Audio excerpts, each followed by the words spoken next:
Welcome, everyone, to the next part of your journey of building a $1 million business, a $1 million brand.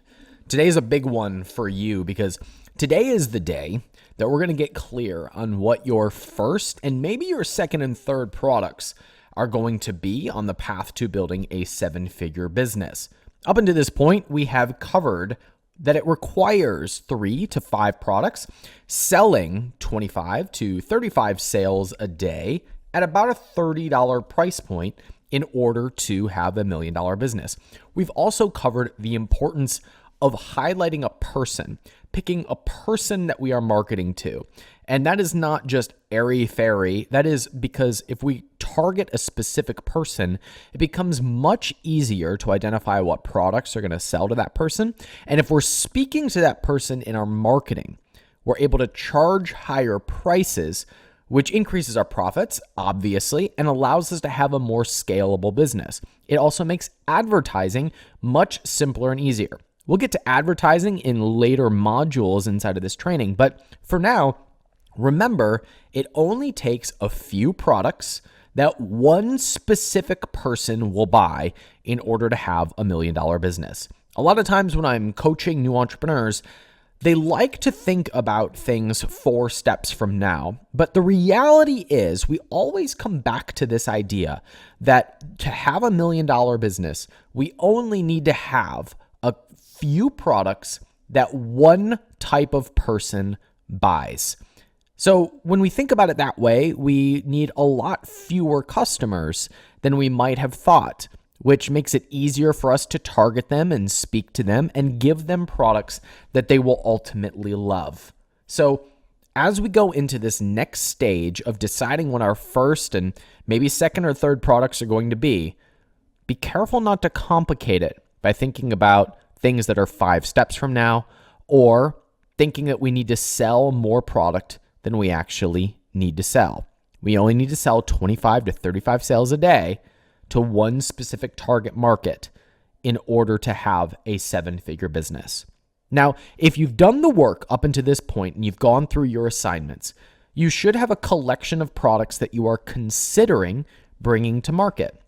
And so today, we need to narrow in on what the first product or 2 are going to be.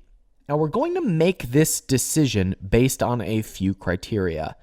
The easiest for us to consider is by looking at what our customer, what our person buys first on their journey to whatever goal they're trying to achieve. So I've told the story in the past that one of my first businesses was a yoga products business. And it was really easy to identify what products someone in yoga was going to buy. First, they'd buy a mat, ding, ding, ding. Then they would buy a towel, and then they'd buy a block. Right, that's 3 products that we just need to get to 25 to 35 sales a day at an average price point of $30. $1 million business. Great, awesome. Let's follow the formula.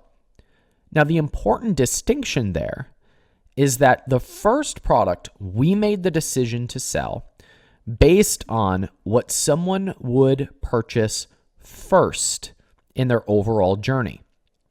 It would be helpful for you to do a little Google search or a YouTube lookup of the hero's journey. I've done a video on this on my own YouTube channel, but I basically walk you through a hero's journey in which the overall story arc is someone decides to go on an adventure. They run into a mentor who is there to guide them along the way. They then run into obstacles. They complete the journey, and then they return home. It's pretty much how every story, every movie is written. There's one central character. That character is on a journey. They're accomplishing some sort of a goal. They have a guide or a mentor to help them. They overcome challenges, they complete the journey, and then they return home.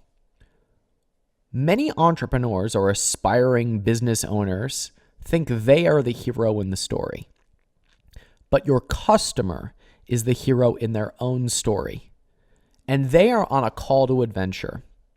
Your job is to be the guide, to be the mentor to the hero. Now, a lot of times, if we're selling yoga products, for example, the desire is to convince people why yoga is so great. But that's not our job. Our job is not to tell people why yoga is great or why they need to lose weight, why they need to add muscle, or why they need to be a better parent, or whatever your product helps your customers do. Your job is to simply make it easier for that person to go through their own journey. Your job is not to call people onto the adventure. It is to serve them on the adventure that they're already on. So, in the yoga space, just to keep the example consistent, it was never our job to convince people why they should do yoga. Instead, it was our job to create products that made it easier for the person who was on that journey to go through their practice. And the first product that you might want to consider selling as you are narrowing in on your audience is whatever the first product is that your hero is going to purchase on their journey. So, if the goal is to lose weight, the first product that they might buy is a weight loss supplement, or it might be a jump rope, or it might be a course on how to lose weight. That is up to you.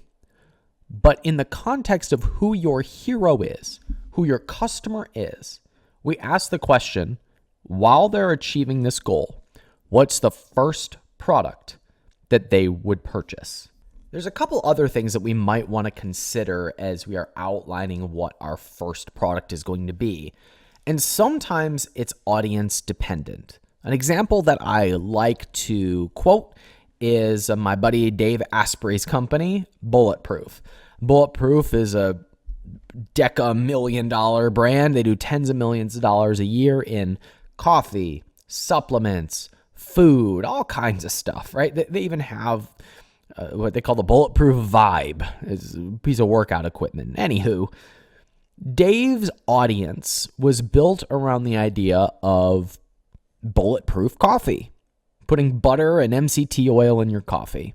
And he kind of built his reputation on pointing out that there were a lot of coffee companies who had mold and what he called excitotoxins in coffee beans. So he released a product that solved this problem, and it was mold-free coffee. Now, the reason he did that was because he had a following of people who were already demanding that. So somebody who was on the bulletproof journey, who knew that there was a problem with the type of coffee that they were drinking, obviously, the first thing that they would buy on that journey would be clean coffee.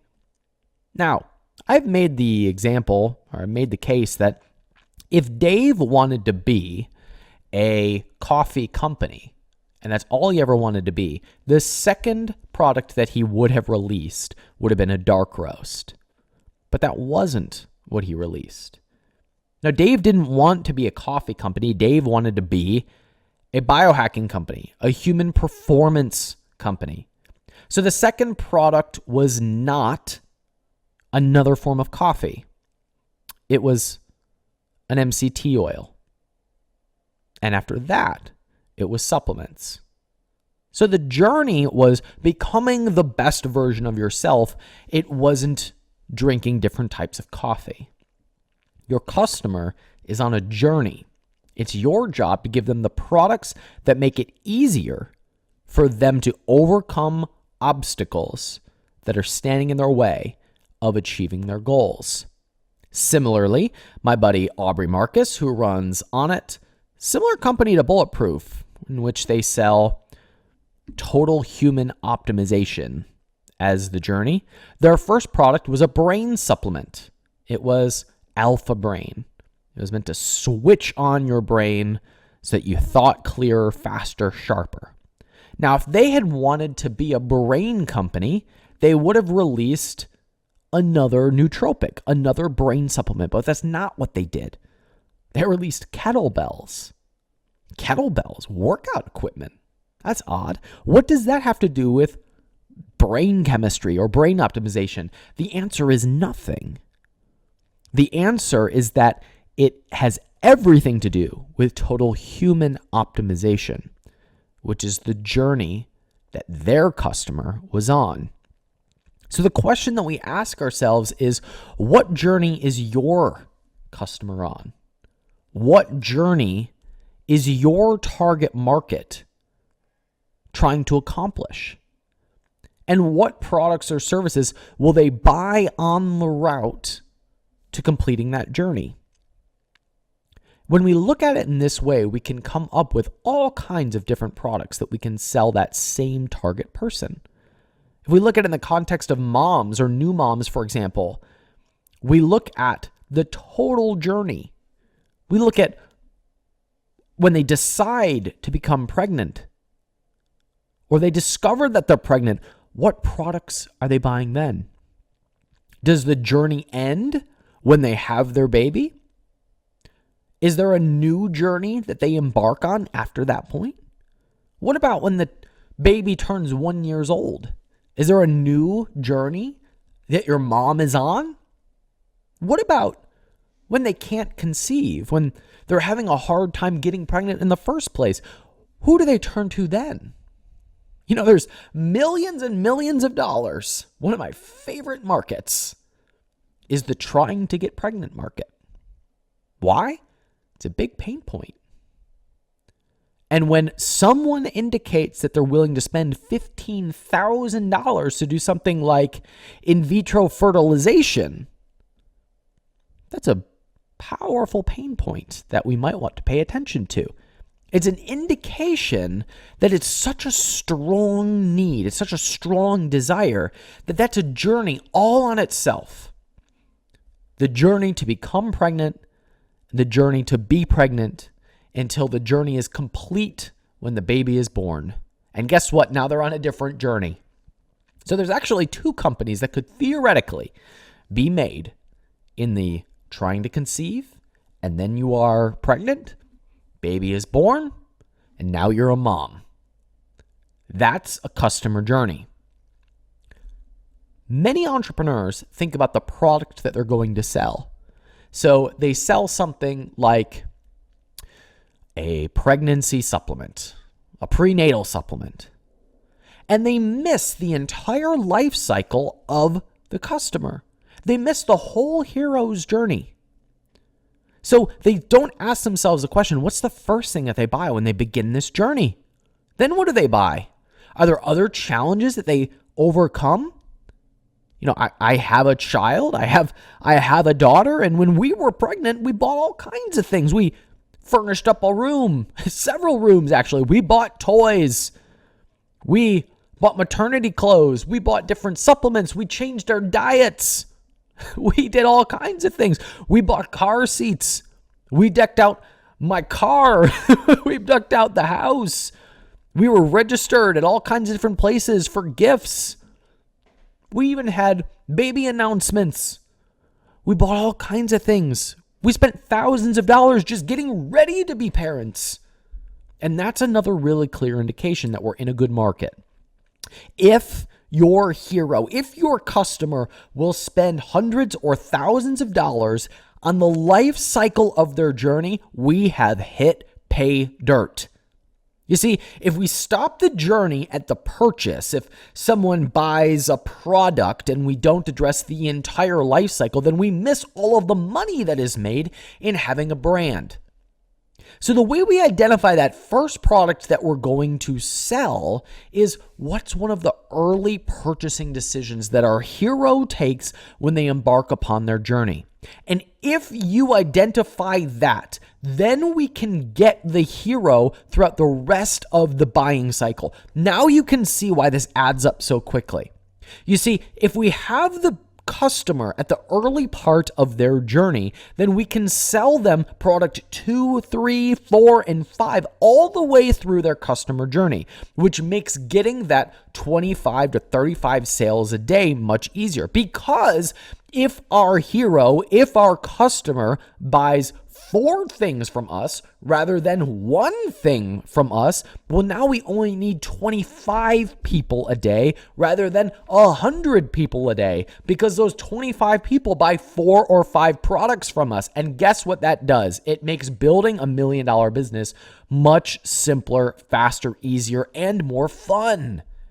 Because we don't need to get 100 different people a day. We just need 25, which can really be one good advertisement. And again, we'll talk all about advertising in future modules. What I want you to see right now is that early stage of the journey is where we want to capture our customer. Because all follow-up products are going to stack on top of that first product. If we get the first product done well, if we get them early in their journey and we serve them in a way that's meaningful, they are ours for life.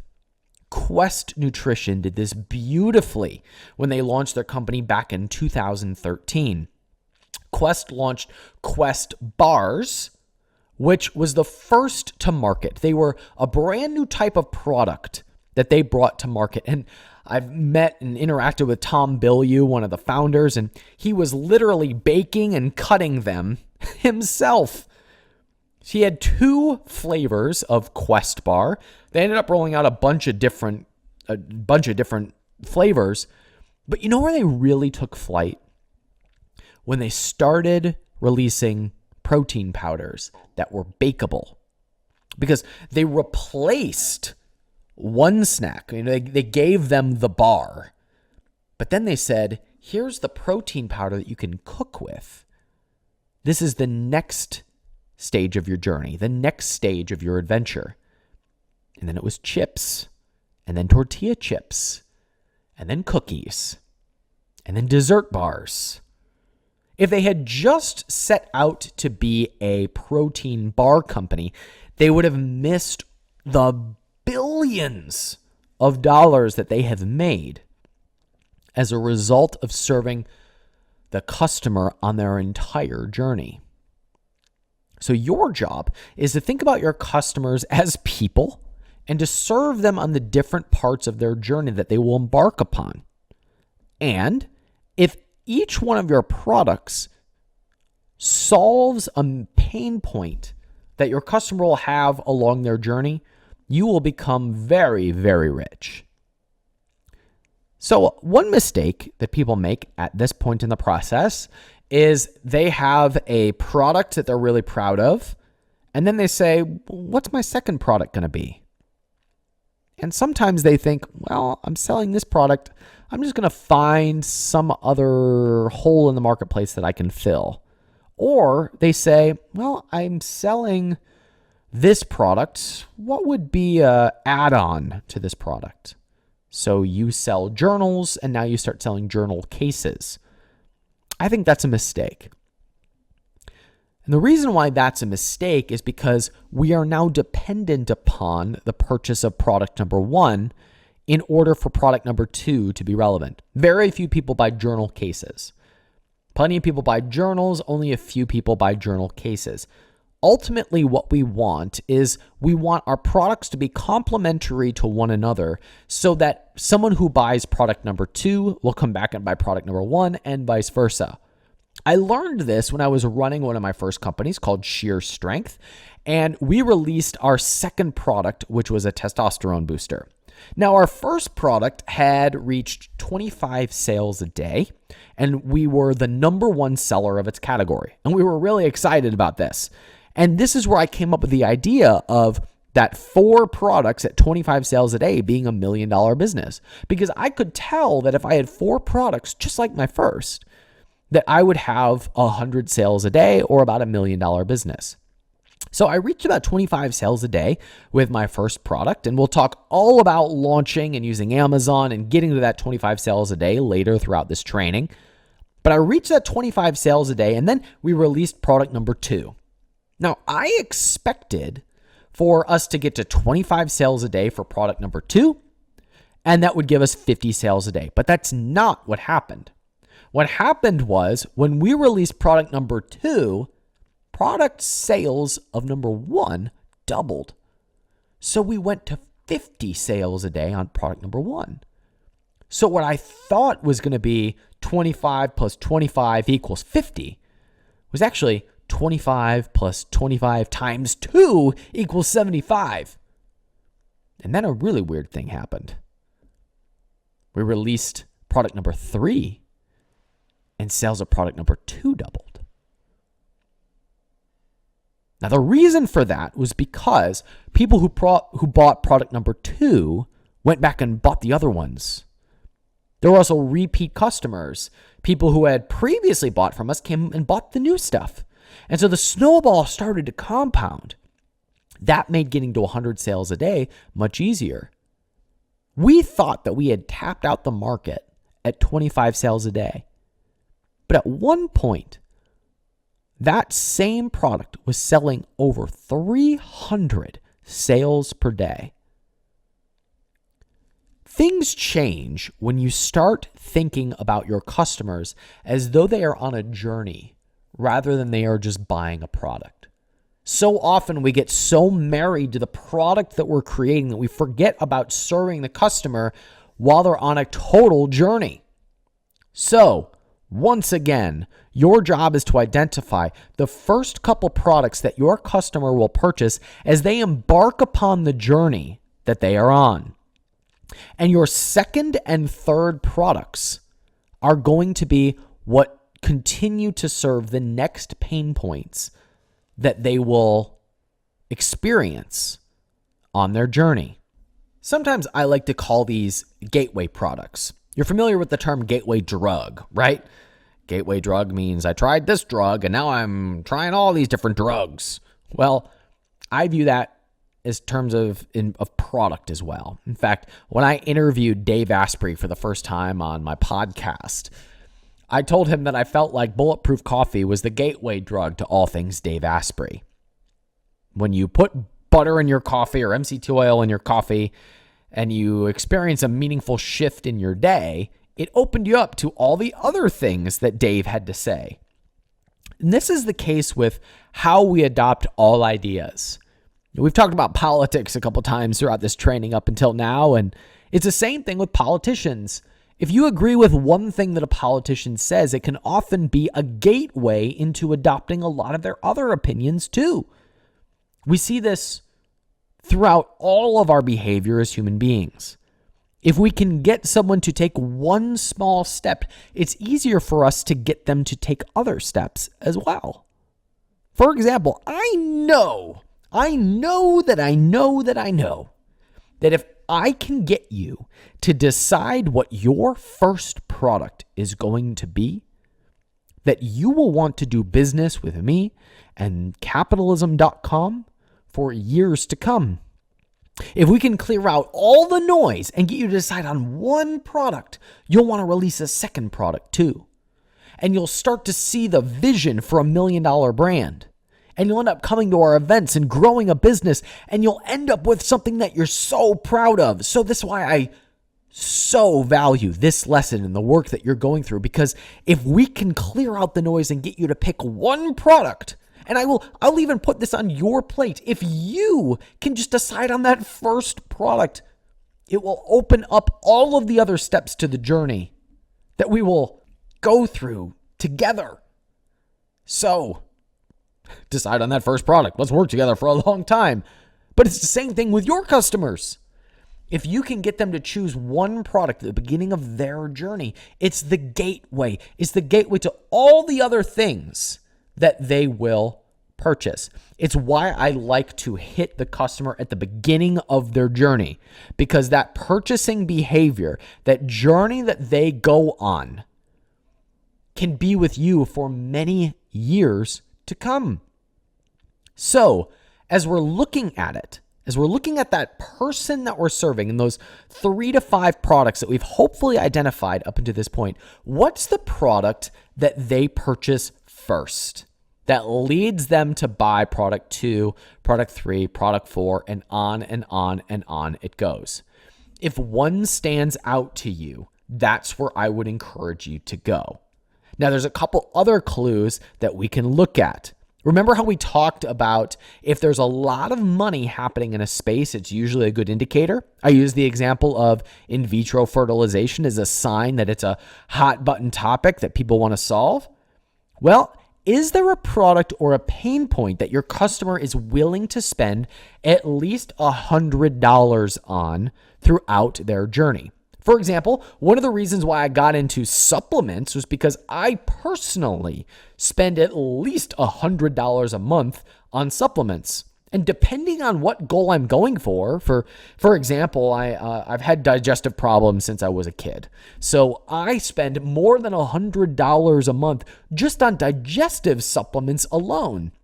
And as I sit here recording this in front of you, I am considering investing in a company that I've chosen as a consumer as being the best digestive company in the space.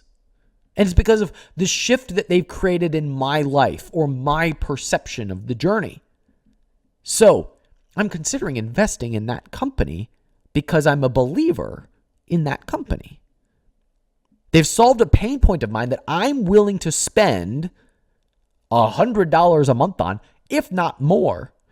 And that leads me to conclude that there are probably thousands, if not millions, of other people who are also willing to spend $100 or more on that pain point. Now, when I'm going through stressful times, I happen to buy $100 worth or more a month on adrenal supplements or stress relief supplements, right? So I have a purchasing behavior of spending a lot on supplements. I also spend a lot of money on food. I am a little bit of an amateur cook. I don't know if you'd call it really a cook, but it's a bit of a passion of mine. It's a bit of a hobby of mine. So I buy really cool gadgets in the kitchen and I'm always going through new recipes, but mostly I'm buying food. I'm buying new things to put into my recipes. I have a friend that I'm advising right now who is releasing a line of what we call performance foods. Foods that are made for a very specific type of person. So if we were targeting vegans, a vegan food line is very valuable. A lot of money has been made in that space.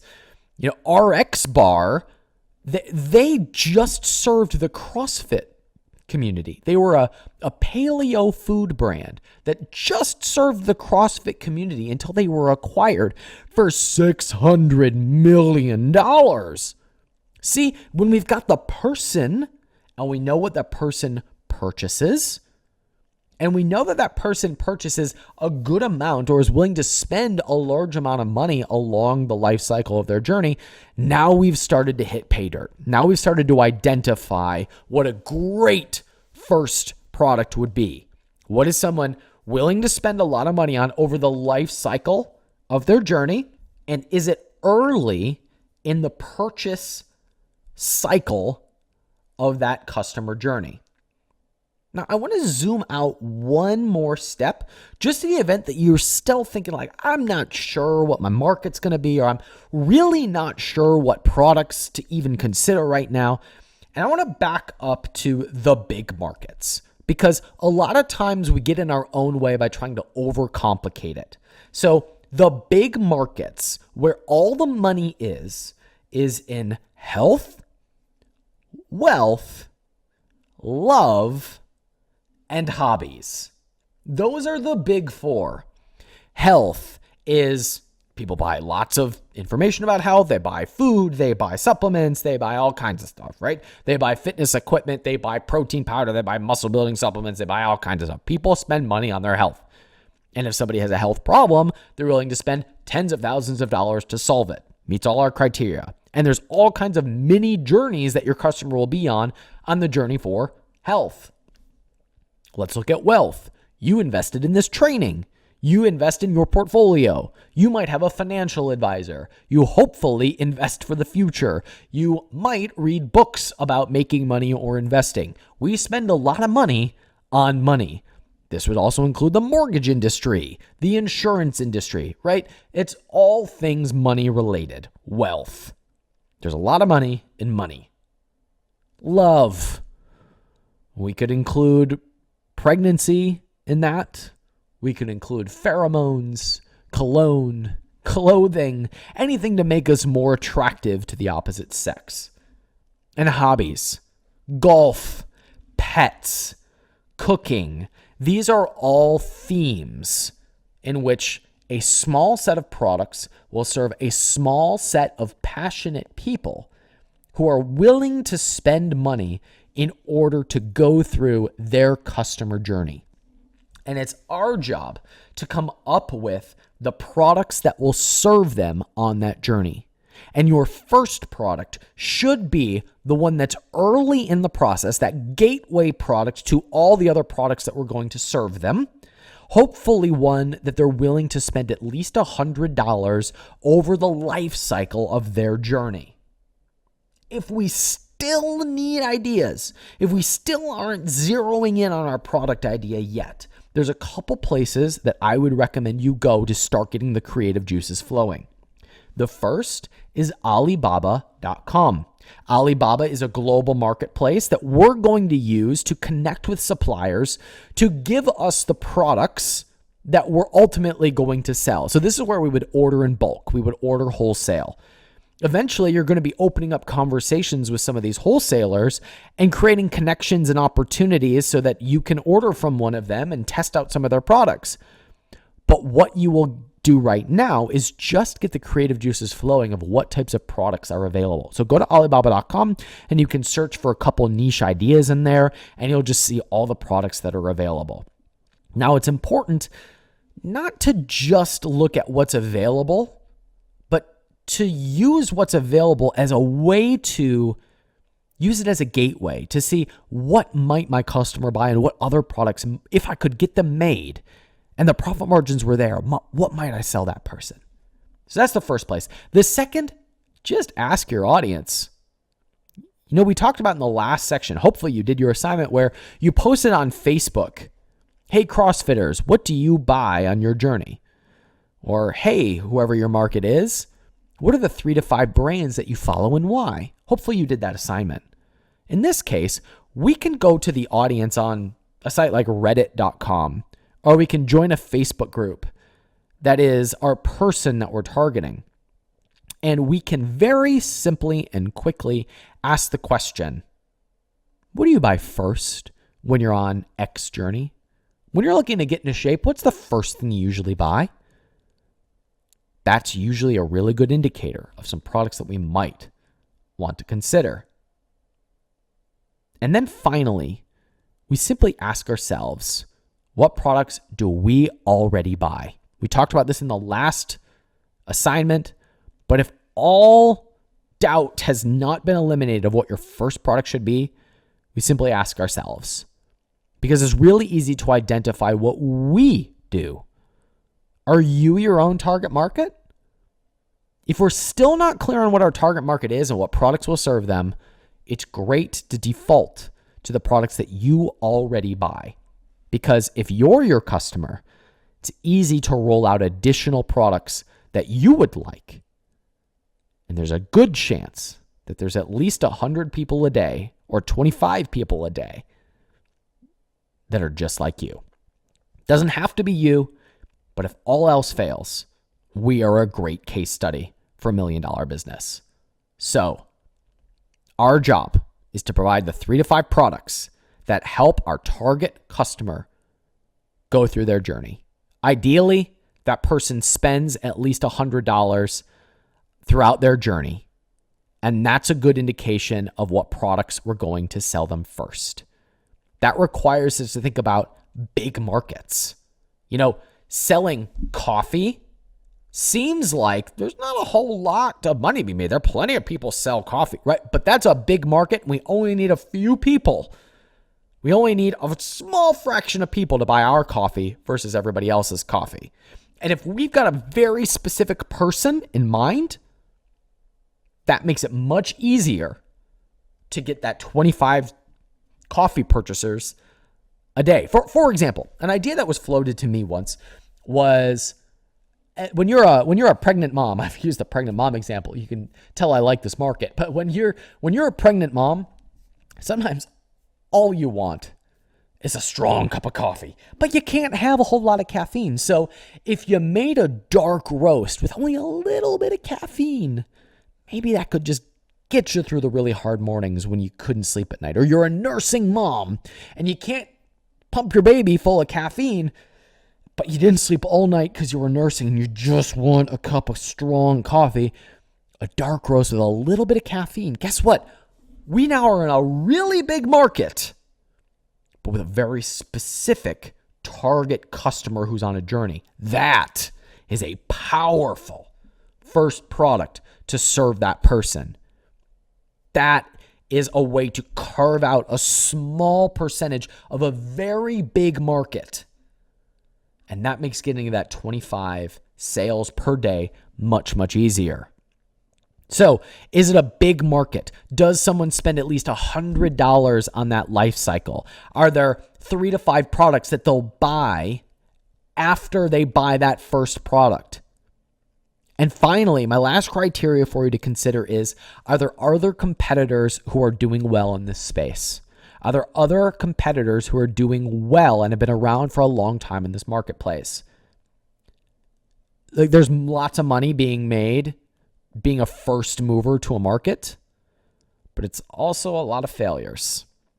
So I like to look at, are there other competitors succeeding in this space, and can I carve out my own customer base that buys similar products?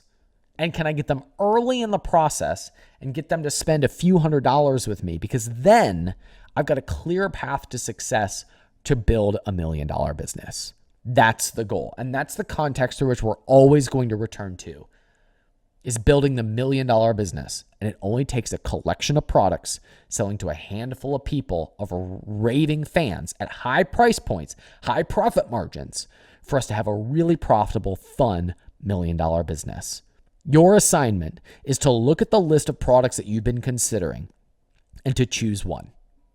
What your first product is going to be. If we make that decision, and I would encourage you to just pick one you feel good about and move forward, that is going to liberate you to do the rest of this training and to be very clear on what our business is as we build out $1 million brand.